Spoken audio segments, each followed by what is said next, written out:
Today's fresh music. Hello, I'm Chris from the band Coldplay. Hi, this is Rihanna. Hey, what's happening, man? You know what I'm saying? It's T.I.P. the King. Turn all the lights on. Hi, I'm Amy. And we're Carmen.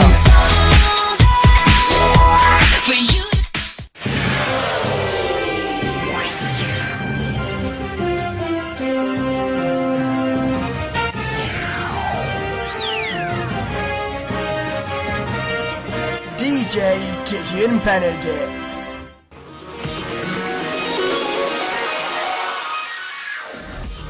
And a very good afternoon to you out there today. It's Sunday, the 22nd of July. I am delighted to be joined today by Thomas Mace Arhcer Mills of the British Monarchist Society and Andrew Child from the Republican movement. Today is going to be a debate on whether we in the 21st century should support and whether we should have the monarchy in Britain. Of course, we'll be allowing your tweets, comments, texts and emails to go straight to one of the representatives here with us today. Today we've got a 1 hour and 30-minute interview. 1 hour of the debate followed by a 30-minute interview with Mills, but we'll go on to that later. Of course we'll be having a little bit of music later on, but let me introduce, to start off with, our two special guests. So Thomas Mace Arhcer Mills is the chairman of the British Monarchist Society, an organisation dedicated to defending, protecting and promoting the British Crown. Thomas is an author and has contributed to many publications including Royalty magazines, Political Pundits UK and the Conservative blog. Thomas describes himself as a monarchist as well as a royalist and sees the monarchy as a higher power, one that is above the pettiness of politics. I can't hear you, Andrew. But I'll introduce now Andrew Child here. Andrew is a director of the largest Republican movement in the UK, which calls for the democratic alternative to the monarchy. His organisation strongly opposes the monarchy and supports its abolishment. Andrew is also a writer, journalist, and writes for a blog which is titled The Queen is Dead. Andrew worked as an editor for the Financial Times for 10 years and studied politics at the University of Essex. Gentlemen, it's great to have you both on. Hello, good to be here. Very much. We're very much looking forward to getting started. So let me start off, Thomas, with a question to you, and this has been put forward quite a lot by our listeners. Is the theory of a monarchy no more than a medieval system whereby an unelected person or family rules the people? No, it's not. And we can see in this modern age, the 21st century, that monarchy is very much alive and continuing to actually grow as a form of governance in a democracy. We just saw in Serbia over the last poll they had last month, 64% of the people favoured a monarchy there. So, I mean, it's not something that is dead, as my counterpart here would say. It is alive, it is well, and it is growing. Okay, Andrew Child, your view on that? It's not growing. Okay. Of the 54 Commonwealth states, only 21 have monarchies, and that number is dwindling all the time. In modern history, when there's been a constitutional settlement, no one has turned to monarchy, whatever the polls say. There are countries all the time that want to throw off the shackles of monarchy. Jamaica is the latest Commonwealth country to say, look, time is up. We don't want to be a monarchy anymore. We'll have a referendum on becoming a republic. So, even within the Commonwealth, most of the countries are republics. Monarchy is a minority sport in the world. There are only 40 monarchies in the world. There are around 200 countries. Go figure. Yeah. Is that not a clear sign, Thomas, that, especially looking at the Commonwealth, that perhaps the monarchy, especially when the Queen dies, will be entering its final phases? Jamaica's the next country that isn't interested anymore. Well, we could say they're not interested, but I'm sorry, their Prime Minister very much had quite a dance with Prince Harry, almost pretty much mothered him while he was there. So as much as she said, oh, well, I think we should become a republic, the minute that magic was made, as soon as Prince Harry came to that island, it was a joyous celebration. I think you're seeing a bit of republicanism, yes, but it's not as strong, I think, as what people do want to believe, because there's a certain magic and allure that's mustered up when our royal family goes. But it's not just our royal family. The crown is multifaceted. So whether you want to believe that the crown of Jamaica is not really Jamaica's crown, it's a British crown, and it's elitist, and it's, let's just go back to the days of empire, that's not the case, as it is with Canada. It's their own constitution, it's their own crown. It just happens to be that Queen Elizabeth II happens to be their sovereign. Okay. Can I come back to that? Of course, yeah, going on. Yeah, I think there are two things to say. I think we need to look at the facts rather than talking about magic. Coming back to the Commonwealth, its own think tank has said within the last fortnight that when the Queen passes, it doesn't think she should be replaced as head of the Commonwealth because it recognises that she's not a symbol of democracy. I've debated with members of the Commonwealth Secretariat, and they didn't really try very hard to even justify the Queen being head of the Commonwealth, let alone another member of her family, quite frankly. Okay, well, you speak about facts, Andrew. Well, according to a recent poll by The Guardian, the monarchy is preferred to having an elected president, and the monarchy is preferred to a republic. So, is your organisation just simply representing a minority? At the moment, yes, the minority viewpoint. But I think there's two things that often get confused, which is love of the monarchy and our attachment to the status quo. I think if you look at the polling, there's around 20 to 25% people in this country who are Republicans. There's about 20 to 25% who feel much like Thomas feels. But the swathe in between, the majority, and you can look at polling going back over 30 years, and I'm happy to send you many links, that they're there to be persuaded, actually. I'll give you a little anecdote which I think illustrates this perfectly. It's when a minority of MPs got together and got this early day motion together to rename Big Ben Queen Elizabeth Tower in honour of 60 years of unelected rule. Now, the public was overwhelmingly, according to the polls, against that name change. Now, if they loved the monarchy so much, they wouldn't have had a problem with it. But this is the thing. They just like the status quo, whether it's good, bad, or indifferent. Now, I'm not dismissing the challenge that we have as Republicans. We do have to convince people, and we have to convince people about change for the better. And sometimes people are very fearful of even taking that step to change things for the better. They just want to stick with the status quo. Even if it's letting us down. A lot of leading monarchist thinkers in this country now say, well, of course we wouldn't freely enter into this arrangement, but the monarchy's there and we're kind of stuck with them. We have to hope that they reform and we've got to somehow muddle through. But, you've heard this phrase, if it ain't broke, don't fix it. Well, it is broken, so we should try and fix it. You might be surprised with what I'm going to say, but I didn't very much favour the tower being renamed. Big Ben is the bell inside the tower, of course, we know that, but that was our elected officials at work. The people that we've elected to put there that have said, well, let's go ahead and do this. And regardless of what the people think, which oftentimes Westminster likes to do, they don't care what the people think. So they went ahead and did it anyway. Yeah. And I didn't so much agree with it. Yes, okay, yeah, well, that's nice. It's named after the Queen. Well, it has its own name, the tower. If we went ahead and named the Sovereign's Tower, the Republic's Tower, I might take a problem with that. But it was not something that a lot of the people were happy with. I'm pleased to hear that Thomas is in agreement right, on that. But then we have to look further into that and say, well, then, if the people are against it, why did we have the name change? And then again, we have to say, well, if we didn't vote for that, but the elected officials did, well, then it's okay. So we need to look and say what's exactly not working within our constitutional monarchy here. Is it so much the monarch, or is it the people we've elected to go ahead and do what they want and act as the monarch themselves? Practically, we know the Queen is a figurehead and a monarch with little power, and she rarely exercises this power. Despite what your website suggests, that the Queen goes against the democratic movement, democratic choice. Would you say that the Republicans are really huffing and puffing about nothing? This whole democratic, what is it you have on your Let me website? just have a referendum. Oh, yes, please. Okay, so I love debate. I love democracy. I don't fear either of It those says things. here, which calls for the democratic alternative to the monarchy. We don't have a problem with democracy with the Queen. She's not really causing much of a hassle when it comes to that, surely.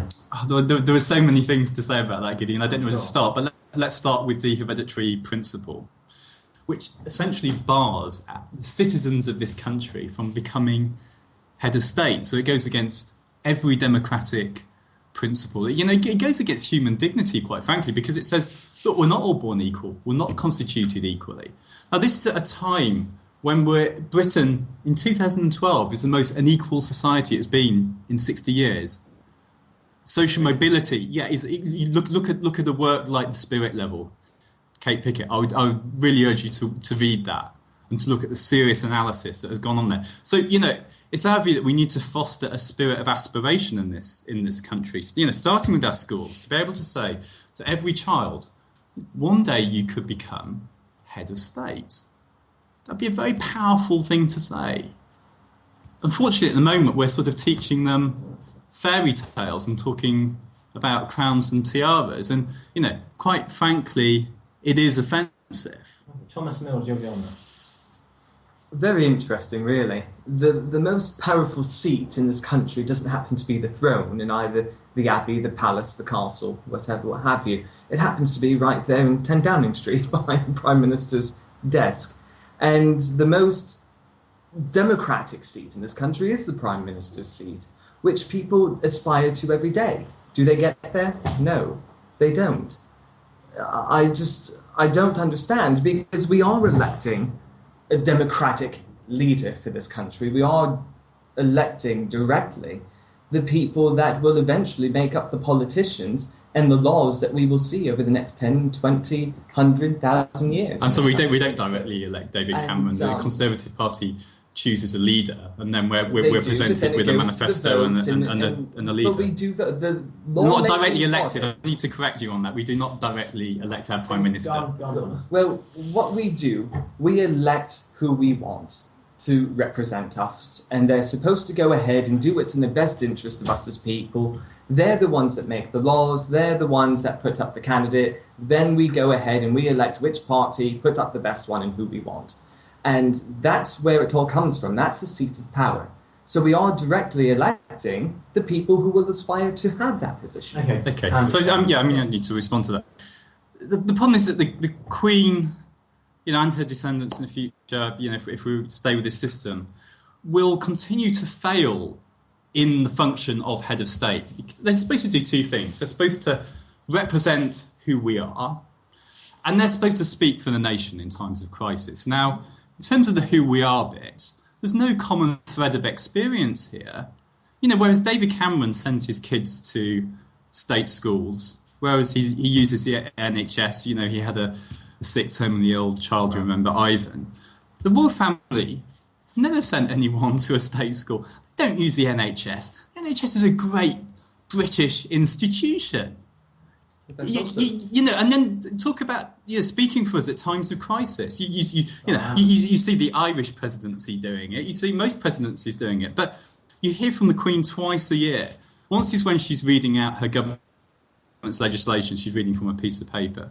The next time is when she's reading off an autocue, her Christmas message. And frankly, you don't know what century you're living in. It's some platitudinous nonsense from the Bible. But this isn't relevant in the 21st century. I think the Bible's very relevant in the 21st Thomas, century. is the Queen really representing us? I do Speaking a think, couple of of times a year? course she is. The Queen is the personification of the state beautiful. That's what it is. What does that mean? And Yeah, I might ask what that means. yes, well, she's a personification of the state. What we have is something beautiful here. We have a great mixture of people. We come from all over. If people didn't think it was a free society, they wouldn't be here. Even the Muslims, they went ahead and they took out billboards on the side of these buses, thanking Her Majesty for who she is, what she does. I mean, she is a uniting force, not just between the religions here, but between the people as well. I stood out for Trooping the Colour, and there were people from Canada, There were people from India. There were people that personally came down to the Mall to sit there and say, that's our queen, even though we might not have been born here, but we're now British subjects or citizens. I mean, I would certainly agree with that. Certainly between religions, Judaism, Islam, one thing that certainly unites them in this country is that knowledge that we have the Queen, etc. She's head of the Church of England, so I can't quite see that. I mean, that it's a very partial body that does discriminate against homosexuals, for example. But she's not a unifying force. I'm sorry to say it, but it's shown by the fact that at least one in four of us, don't like the direction in which she takes the country. And you see much high. You can actually see much higher approval levels for a directly elected president. You look at someone like Mary Robinson in Ireland. She had unbelievably high approval ratings, 95%. I mean, absolutely extraordinary. You never get a monarch, without some sort of oppression that achieves, and sort of fixing the polling that achieves that kind of popularity. I mean, this is what we've got before us. If we become a republic, we can actually become something greater. This can be a really patriotic project here. Let me ask you this, Thomas. By having a queen or king, does that suggest that they are superior to the ordinary Briton in this country? No, not at all. Even though they have all the privileges that most wouldn't. Privilege. Not having your own life. Being dictated to what you can say, what you can't say, where you can go, where you can't go. £56 million in taxpayers' expenses, or $200 million. Well, that would be different if they were putting it directly in their pocket. It's for them, no? For them, it's for the country.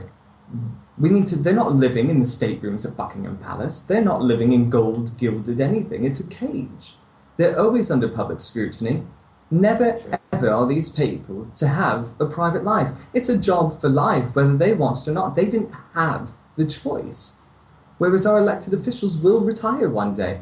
Do you want your gran standing up for 8 hours on a barge in the pouring rain to sit there and be paraded down the river? I think the Queen might have said, I'd really like to do something better, but it's my job. And these are the people. And this is what my duty is. And when she made that pledge to the people for her entire life, that means something to her. That sort of dedication. There's politicians that we elect that would sooner sell us down the river or sell us to the higher bidder to go ahead and get ahead, where the Queen is doing what she does by the right of the people. Very much a fair point. I'm just not clear what she does do for us, to be perfectly honest. I mean, she clearly does lead a very privileged life. Which of her numerous palaces does she spend the weekend in? Oh, that must be such an appalling. No, she works hard, but I would say that's about maintaining the position of the Windsor family rather than working actually in the interests of the country. Okay, so let me ask you, Andrew: is the Queen superior to, or any member of the royal family superior to your ordinary Brit? As far as I'm concerned, no. I mean, I think she completely fails to inspire, and that's how she fails in her job. But the very fact of hereditary principle means that clearly the Queen does think she's of a different order, of a different class, God appointed even. I've no doubt that she does believe that she was destined to reign over us, but it actually is within her gift to call time on it. I'm going to ask a question to Andrew here. This is from a listener. The Republican position seems to be most intellectually cogent, although the monarchist sentiment still managing to hit the hard heart. Yeah, but I would broadly agree with that.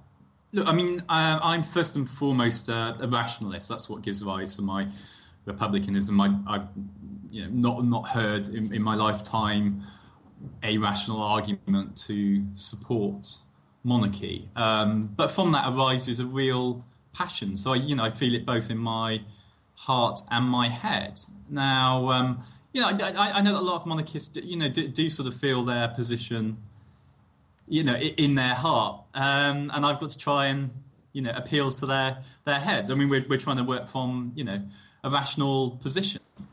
Okay. Thomas, any opinions on that comment there? No, well, I think I would only build on that and say that I'm surprised. I'm surprised that you do feel that way, actually. And No, I think that that's pretty well left to the way it should be. Okay, right. So I'm going to ask this question to Thomas. Is it unpatriotic not to be a monarchist?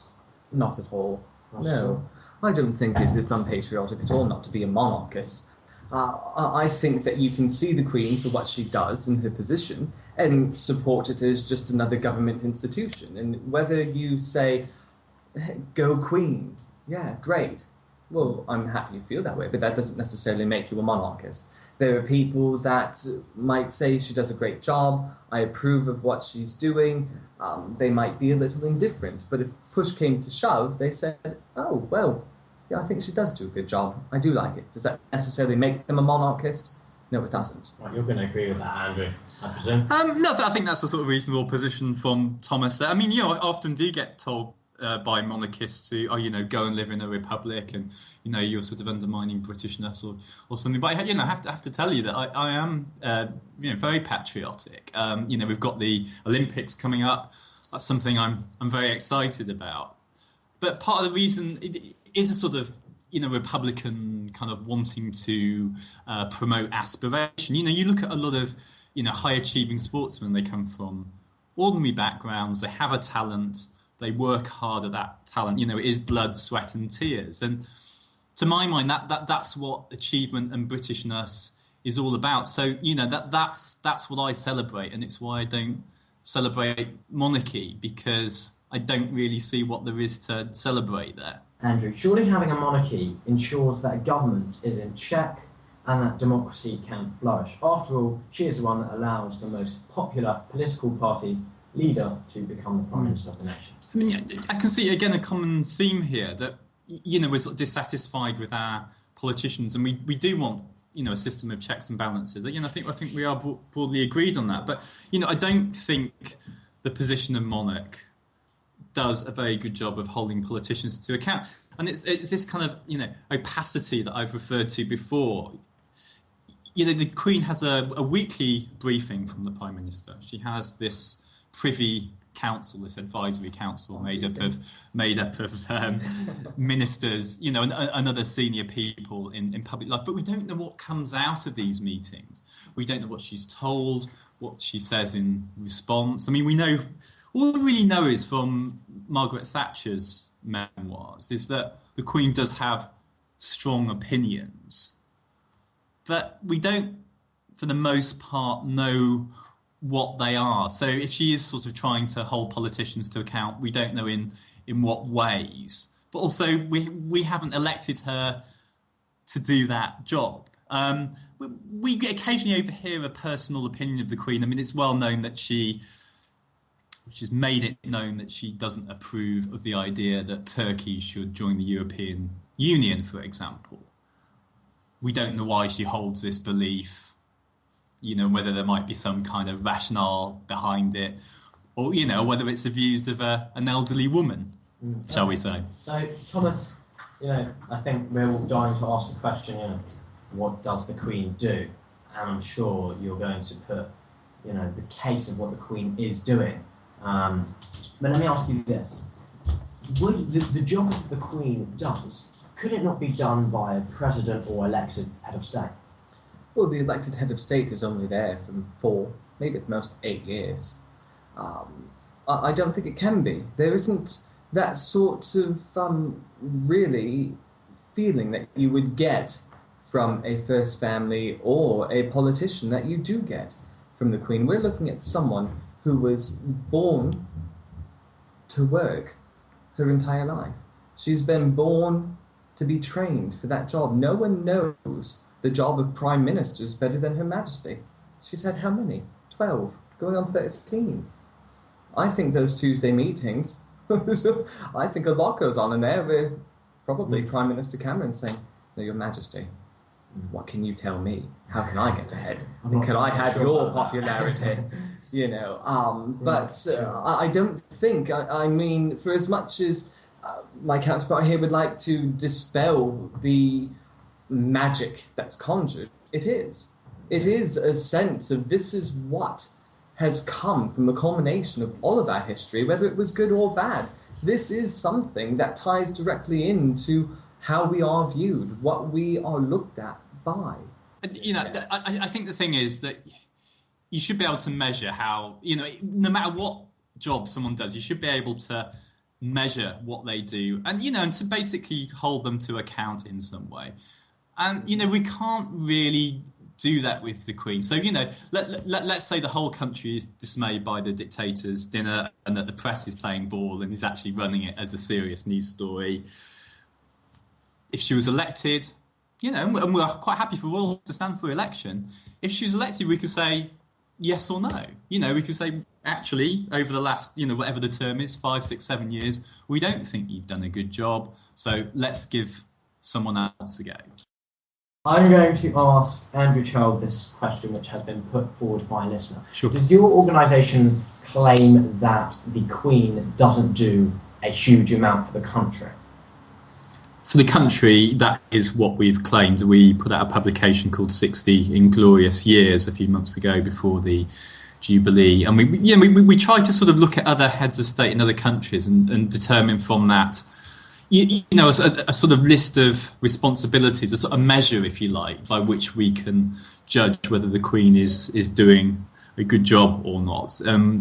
You know, whilst we think a monarch could be doing a worse job, we also think, you know, there's a better job to be done there. But, you know, I think our monarchy very much does restrain the role of head of state and mean that it isn't all that it could be, especially in terms of holding, you know, our politicians to account. I saw you nodding along there, Tom. Yes, listeners, I would agree with that statement very much so. I think Her Majesty should be allowed to use royal prerogatives. I think in order to truly have more power to effectively work for the people, to say, okay, look, let's take the Lisbon Treaty and say, well, the House of Commons drafted this, went through the Lords, it's come to me in this box. Have we looked at what it's going to mean in the future? This is not a question about belonging to Europe or not. I'm using it as an example. Do I feel that this is going to benefit the country? Where will we be? I'd like to not sign this, send it back for revision through both houses, and then again, if that's what they are saying, it will come back to me and it will be signed and it will be made law. At least something, I think, should be done in the executive, such as the head of state, to look at that power and use it effectively for the people. Okay, you noticed I wasn't nodding there. No, not nodding at all. I mean, look, you know, let's talk about royal prerogative, which is powers that are currently exercised by the Prime Minister in a monarchical fashion, you know, without necessarily reference to the cabinet or Parliament or the people. So the last time the royal prerogative was used in any significant way was to take us into an illegal war in Iraq. An illegal war? I mean, I don't want to get onto that discussion. Okay, well, let's just say to take us to war in Iraq. But I think that's something that people feel that they should have had some say in. Okay. You know, because that's become a very long-term commitment. Let me ask this question to Thomas. Okay, right. Now, obviously, it was an absolutely devastating event in 1997 when Princess Diana died. And people were generally so almost ashamed of how the Queen dealt with that situation, how long it took her to come out and speak to the people about the loss of Diana. In fact, some people say that was the real, start of the new Republican movement, all that started there. What's your view on that and the way the Queen dealt with that, the nation's mourning? Well, I think we need to look at exactly what the Queen does mean to the nation. The nation expected their Queen to be there, to share in their sorrow, to sit there and say, look, this is a national tragedy, and to really respond to what the people had wanted. But we need to look at the human side of the Queen and how her direct immediate family was affected. To sit there at Balmoral and say, wake up, to be woken up in the middle of the night and say the Princess of Wales has died, when you have your 2 grandchildren and your son, who was her ex-husband, that's going to send shockwaves not just through a nation, that's sending shockwaves through the Queen's private life and immediate family. So for her to stay there and make sure that her children and grandchildren are okay, I can see where a struggle would be, because you're torn. Do I sit here and be a mother and a grandmother and make sure that my family's okay? Or do I go right away down to London, to the heart of the grief? How is my family going to look at that? And this is where the training has to come in, because the advisors at that time, we need to look. Okay. She should have maybe come down a bit quicker. Right, Andrew Charles, the way Her Majesty dealt with Diana's death. Yeah, I mean, to some extent, I'd agree with Thomas that you have to view it first and foremost as a sort of private family moment. And she did come in for quite a lot of stick from the media. I mean, I suppose the way I look at Diana is how she was treated by this very privileged family, which is pretty appallingly. I mean, there was this kind of arranged marriage with someone who didn't love her, basically, and that seems quite clear right from the start. And I think for that reason, it did show that the Windsors are very much, out of touch with sort of common sentiment. Largely in this country, we don't have arranged marriages, and people would like to think that they work at marriage and or any kind of relationship. So I don't think that covered the whole Diana episode covered the royal family in a lot of glory, to be perfectly honest. You were nodding your head there. Well, as far as an arranged marriage, Diana did say there were 3 in the marriage. Well, Diana going into it knew what was going to be expected of her. She knew what she was going to be held to and to the standard. And for the good that Diana did do with her charities and everything, to go ahead and turn to the media and make her own private situation very public, I don't feel was in the best interest of anybody. It wasn't in the best interest of her or her children or the institution or the nation, because it fractured a big portion of the population at that time. And why would you go ahead and try to undermine the very institution that your children will eventually need to live and survive? Okay, unfortunately, Andrew, we can't go on to this because we've only got a couple of minutes left. We can come back. But I am going to ask if both of you will tell the listeners how they can get involved or know a little bit more about your organisation. So, Andrew Charles, how can people learn a bit more about Okay, they need to go to our webpage, which is republic.org.uk. They'll find everything they need there, really, whether it's research that we've done, whether it's getting involved in local groups, whether it's coming on protests, coming to some of our debates. It's a really exciting time to be a Republican. Actually, Republic's grown hugely over the last 2 years, helped not least by royal events. Actually, so I would say even if you're just curious, you're slightly sceptical, just have a look on the page. Just see the arguments that we're making. Okay, and I do like that. And for your listeners too, please visit us if you're sceptical and have a good look. Sure. It's britishmonarchistsociety.org.uk.